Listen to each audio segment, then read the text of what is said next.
So, The Big Bang Theory, the TV show, not the explanation to how we all came into existence, recently got its second spin-off in the form of Georgie and Mandy's first marriage. Big Bang Theory got 12 seasons and was hugely successful and critically acclaimed. It has been subject to more criticism as people have complained about sitcom tropes being overused and criticism of the jokes. One in particular being that Sheldon Cooper, one of the main characters in the show, may just suffer from a personality disorder and it shouldn't be played for laughs.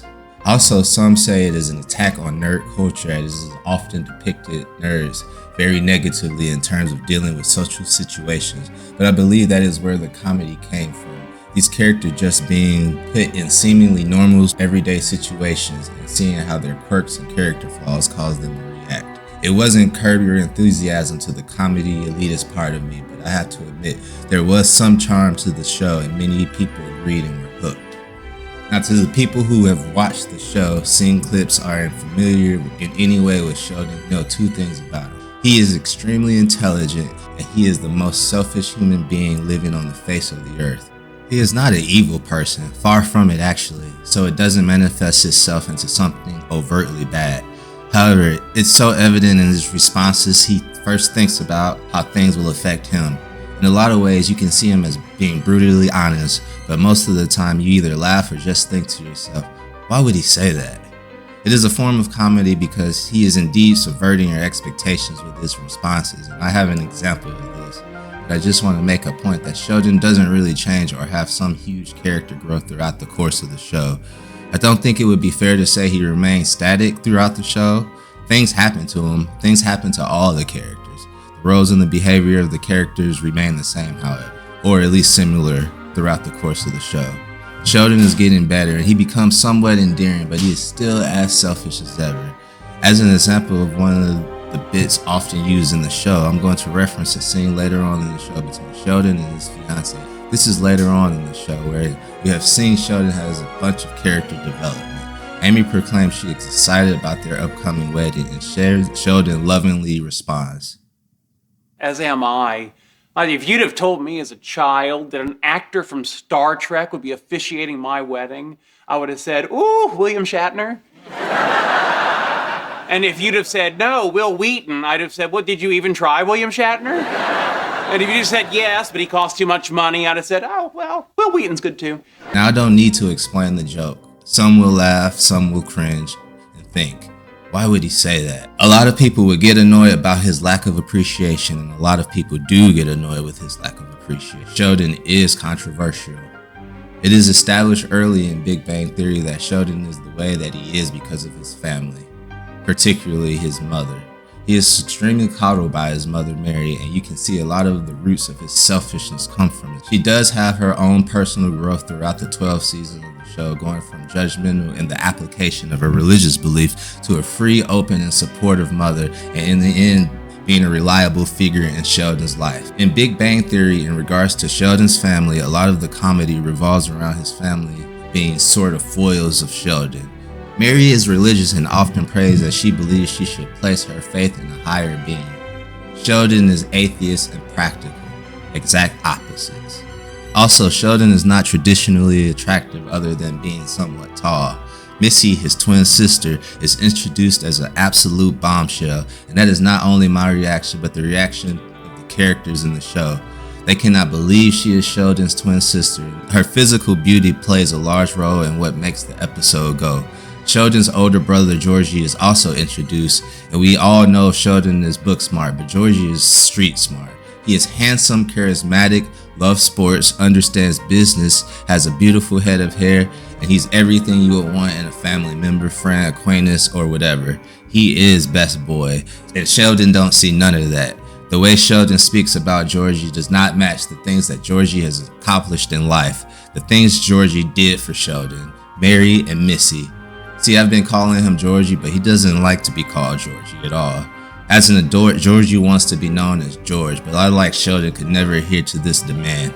It is established early in Big Bang Theory that George Sr., the father of Sheldon and his two siblings and Mary's husband, has passed away. Natural causes, too much beer and red meat, probably too much stress as well. That's George Sr. Sheldon never spoke too highly of his father during Big Bang Theory. This is not surprising as he never spoke highly of anyone, family or friends included. You have to assume he loves his father, and there is a touching moment where he finds a VHS tape of his father towards the end of the show's run, and it motivates him, but that is much later in the series, and early references to George seems to be only mechanical explanations from Sheldon, either meant to make a joke from the writers, not from Sheldon, or explain why Sheldon does some of the things he does.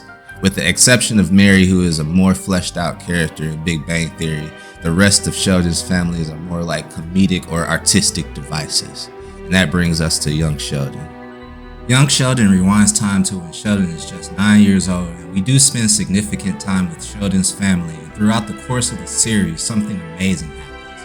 Every single character is developed in a way that makes us not only care for Sheldon and his family, but it recontextualizes all the behaviors from Sheldon that we were used to. We now understand how this could all be possible. Watching Big Bang Theory, his over-the-top nature could seem ridiculous and unbelievable. Well, not only does Young Sheldon explain this behavior, but it outlines the process in which Sheldon would be the most likely outcome. As stated before, Big Bang Theory is a comedy sitcom. It is the most comedy sitcom a comedy sitcom could be, taking very few chances, and it attempts to lead the audience in the direction it wants them to feel. The musical score, laugh tracks, long silences, and other audio cues make it very evident what the joke should be and when it is serious time. Young Sheldon is not a sitcom in the traditional sense. No laugh track, a musical score more similar to Desperate Housewives than classic sitcoms like Three's Company. Even the way the jokes pop off are more realistic and in the flow of conversation. There isn't waiting for the laugh track to end so it is your turn to speak. The banter is quick and witty, and there is a level of quality in the writing that is just not present in Big Bang Theory. And with that quality writing, the amazing thing they do is make us care about every single character you meet in the show. Even side characters you may only see a few times throughout the course of a season leave a lasting impression. It's like how people feel about the citizens of Springfield in The Simpsons. But unlike The Simpsons, Young Sheldon is absolutely a drama. And to directly address the title of the video, the genius of Young Sheldon is that it took these surface level details, throwaway details meant to have a joke land, and they expanded it into an entire universe more compelling than the seed from which it came. Now that's a big bang.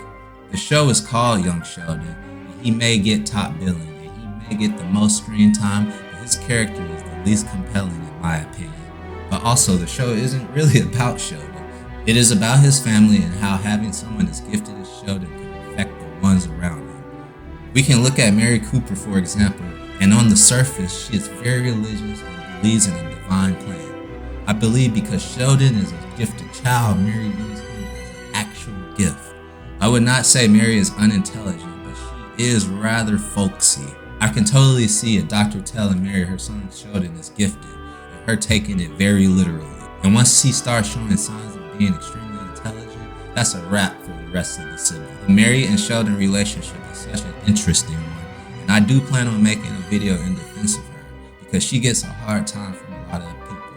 But I do admit, and I do want to convey that yes, Mary does spoil Sheldon throughout the course of the show, and it often comes at the expense of the other children and her husband, and also common sense. There's an episode where Sheldon wants a computer and Mary and George Sr. discuss it, and George makes it very clear that they cannot afford one.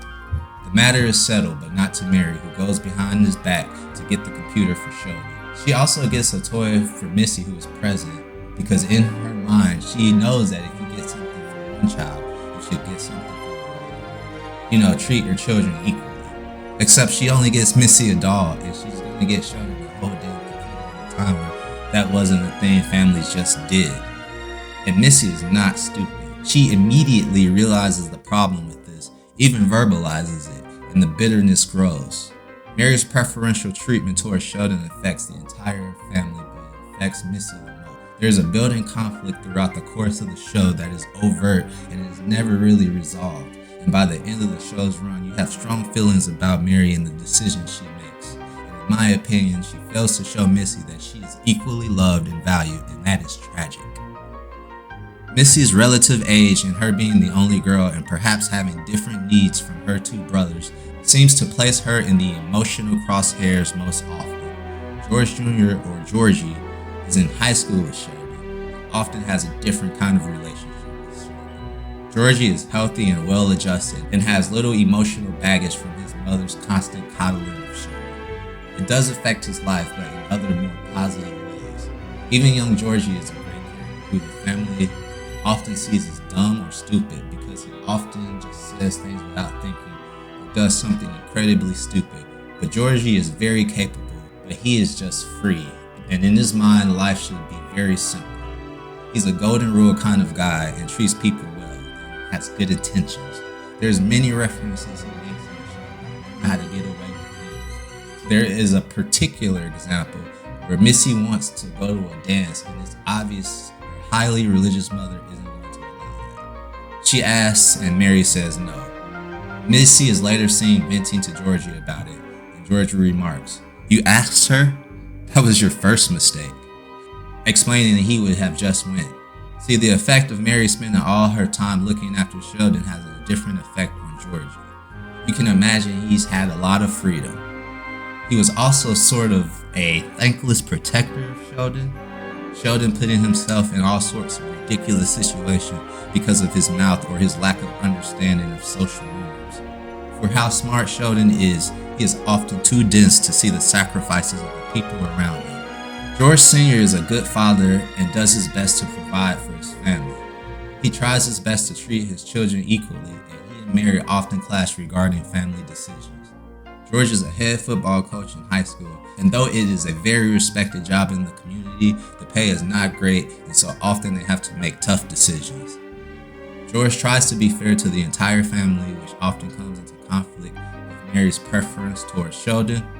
We can reference the computer incident where, again, Georgie is trying to look out for the whole family, where Mary is showing blatant favoritism towards Sheldon.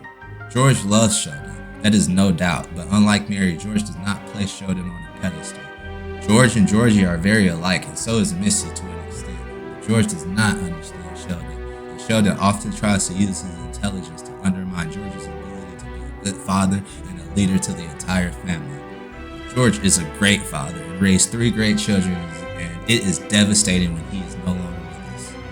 And I'm going to briefly talk about George's death, because it has to happen. It's canon to Big Bang Theory. Everyone knew it was going to happen. I'm not going to discuss the details because I want people to watch this show. I don't want to explain how it felt. That's how good it is. I know it's not really good to be vague in these types of videos, and it's not like I don't have anything to say about it. I have tons to say. Like a lot to say. It is satisfying as a viewer to experience. The growth of all the characters, the cause and effect, the consistency of the writing is also very good and worth your time. The show does not end with George's death. The audience is left to pick up the pieces along with the family. We watch as they all cope, suffer, and build each other up as they try to adjust to this tragedy. Walking green flag Georgie particularly grows into something special as he becomes a man before our eyes. He had welcomed the baby girl into the world in a very serious storyline that is absolutely not a joke. And we see after George Sr.'s passing, Georgie steps up and absolutely everyone loves Georgie. And that brings us to the end of the show and the creation of the second spin-off in the Big Bang Theory universe, Georgie and Mandy's first marriage. Everything remains consistent with the events in Big Bang Theory as Sheldon leaves Texas to go to college at the age of 14 to live out his life leading into Big Bang Theory. Now, Georgie and Mandy's first marriage is a return to your basic comedy sitcom format. I'm excited because we get to spend more time with some of our favorite characters that we haven't discussed, like Meemaw and Jim. It has this crazy premise where Georgie lies about his age to a young woman who also lies about her age, and long story short, 17-year-old Georgie ends up getting a 29-year-old woman pregnant. I think she's 29. I should probably confirm that. She's around 29, something. I know, it's a ridiculous premise, right? Right? No, it's not. We saw it. We saw how it all happened. How the church turned their back on the entire Cooper family for having a baby out of wedlock. How Mandy's mother just wouldn't talk to her when it happened. We witnessed the serious effect of this event too. In dramas, you can't just return to the status quo at the end of the episode. Cause and effect. But if you look at it, the creation of Georgie and Mandy's first marriage mirrors the creation of Young Sheldon. Writing a comedy sitcom and writing a drama are very different, and being able to convey compelling characters in both formats is genius. Thank you for listening.